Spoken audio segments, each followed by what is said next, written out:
On ne joue pas avec la famille. On protège sa famille. Oh, je me rappelle encore quand on était tout jeune. Tu peux être à l'école. Pour nous autres qui avons grandi dans des familles nombreuses, on pouvait être à l'école 6 enfants, 7 enfants dans une même école. Si tu apprends là-bas qu'on a touché ton petit frère, même si tu étais en cours, tu sors. Tu sors et tu ne demandes même pas qui a touché.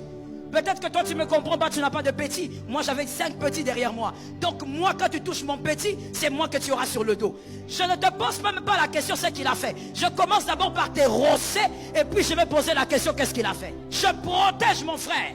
Je protège mon sang. Parce que mon sang c'est moi-même. Tu dois protéger tes frères biologiques. C'est ton sang. C'est toi-même. Tu dois protéger tes parents biologiques. C'est ton sang. C'est toi-même. Tu dois protéger le frère qui est à tes côtés. C'est ton sang, c'est toi-même. Voilà. Voilà le problème de la compréhension. Tu dois protéger la sœur qui est à tes côtés. C'est ton sang. Vous partagez le même sang par la croix. Tu dois la protéger. Tu ne dois pas être à l'aise. Tu es dans ton coin. Tu la vois en train de souffrir. Tu dis, ah voilà, les filles de l'église qui sont fières. Tu n'as rien compris à l'église.